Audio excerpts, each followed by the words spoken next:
Hello and welcome back to the definitive. Look, okay, can you just grab your monitor and turn it 90 degrees, reformat your computer so it all work? No, is that too much to ask? Okay, fine. Give me a sec. I'll figure something out. Hello and welcome back to the definitive Starship review series without access to a proper table. Yeah, this just isn't gonna fit, is it?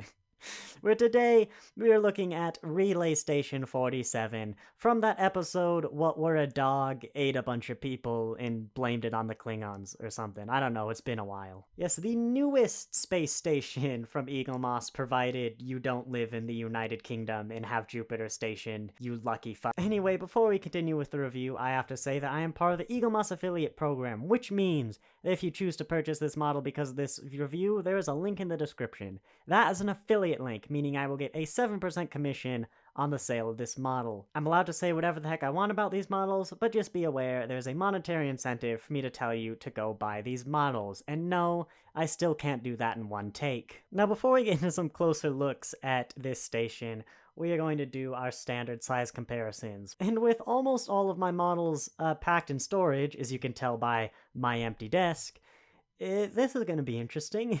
Relay Station 47 is actually surprisingly similar in size to the Scimitar. The wingspan is slightly taller than the Scimitar, but the width from the back of the Scimitar to the tip of the wings is actually not too bad. This solar panel does jut out quite a bit, but it's not a bad comparison, all things considered. And this model does actually have a slightly 3D element, so it does jut out a little bit thanks to these side antennas. Over in the Discovery collection, it is about the same size, height, lengthwise, as the Vulcan cruiser from, well, Discovery. And over in Universe Land, Relay Station 47 is significantly larger than the Romulan flagship. I think that's going to be a running theme in the next few weeks. And it is definitely, if you couldn't tell, more in the scale of Regular 1 and not the Section 31 Starbase 1 models, which are massive. This is definitely more the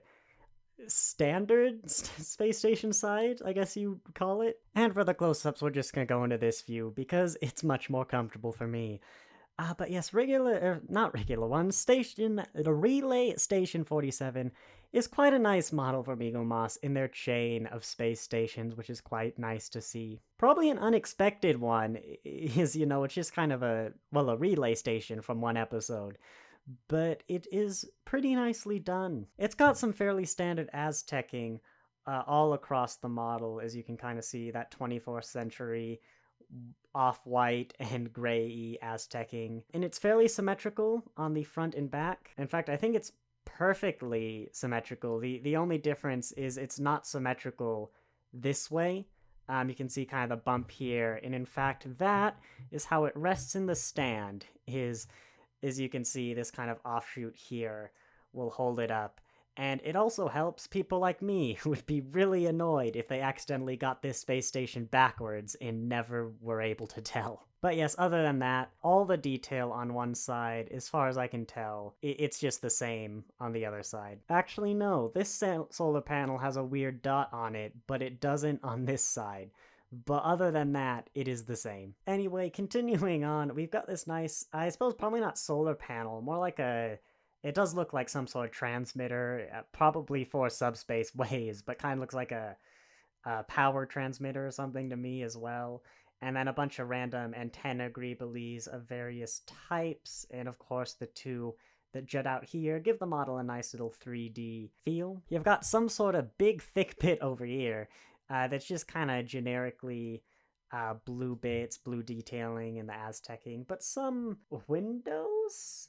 I don't know, they kind of look like impulse crystals, but that doesn't make sense for a space station. You've got the core, which says, of course, 47, Subspace Relay Station. Yep, story checks out. And then just generally some random painting details, greeblies on here. A lot of this station, you can see my finger on the other side, has these nice looking holes that are probably a pain in the butt to manufacture, but look really nice. And yeah, a bunch of bumps on the top there, like really add a lot of detail to this space station. And then on the underside, you've got this weird little Dalek claw, I guess. I don't really know what you'd call it. And then up at the top, you've got the nice little, I don't know, cable strut kind of thing, hiding the fact that there's a really powerful, thick bit of support in the middle that I genuinely have not noticed until I just put it on camera. That is really well hidden. You can kind of see among the thin ones. I don't know if the actual model had that, but there's a really thick support strut in the middle of all that that's very nicely hidden, and it's still, despite that,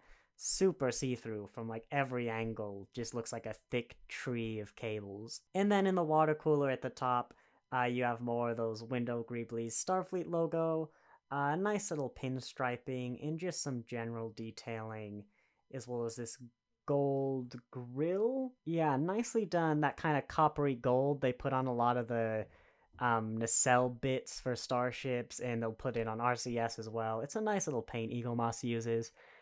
And the top's kind of just a generic point, but I suppose you probably wouldn't see that too much. It's an interesting model because I said it was very nicely detailed, but then as I did that walkthrough, I realized it's actually just kind of a bunch of random paint and some bumps. So it's an incredibly well-designed model, really, in that you don't realize kind of how little there is to it. I mean, all the details are nicely done. This bits are graded, and it's more the way the model was designed, just to be rather simplistic yet also detailed. The way they have all the holes, all the kind of complex shapes. I mean, I guess it's the difference between something like this, and something like the Scimitar, which has got all the etchings, or, well, here we go, also the Vulcan ship, which is really complex in its curves and details, whereas Relay Station 47 is kind of just, we painted some blue bits.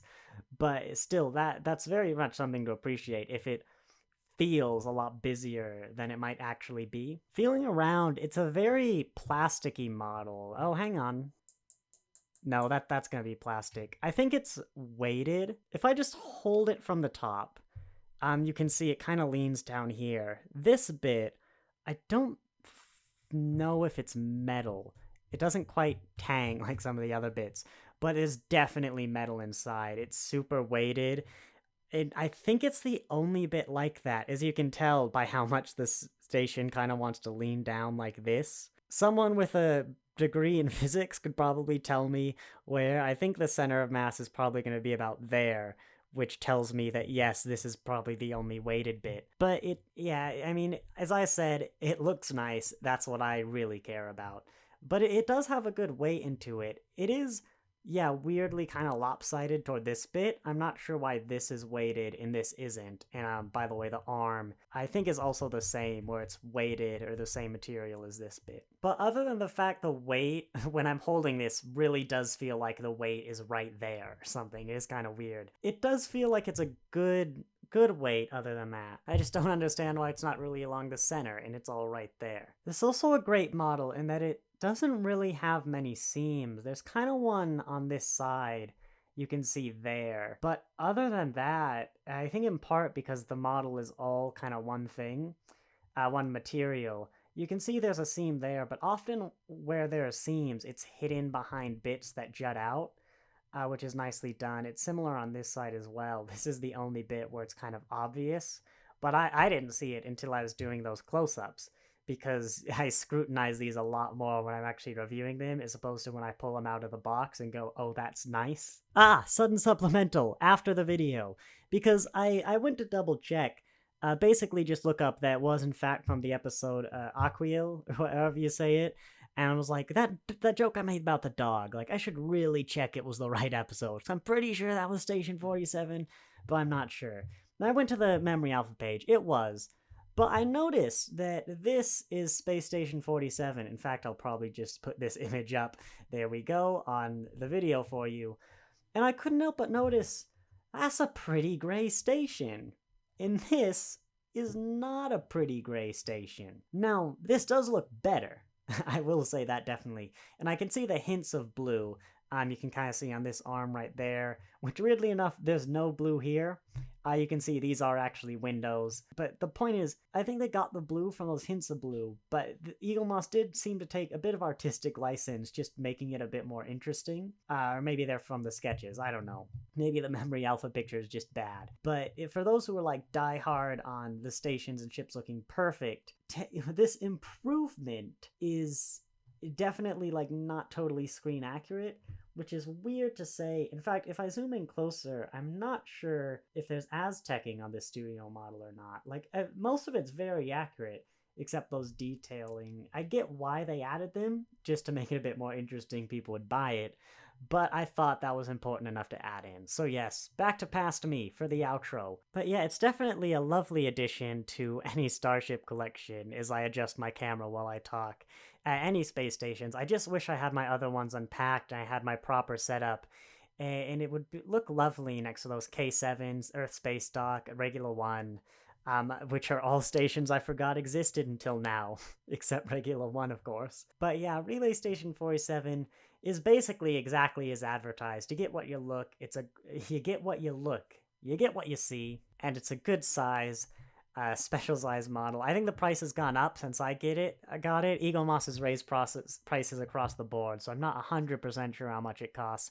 But as I always say, is it worth it is always up to more the wealth of the individual and not so much the price of the model. So yeah, I think that's it for this one. I hope you enjoyed. If you have any more questions about this model, just ask in the description. I'll do my best to answer them. If you want me to review a specific model, like hey, this one or the Romulan flagship were both requests, just let me know in the description, and if I have it, I will review it. Thanks for watching, and I'll see you next time.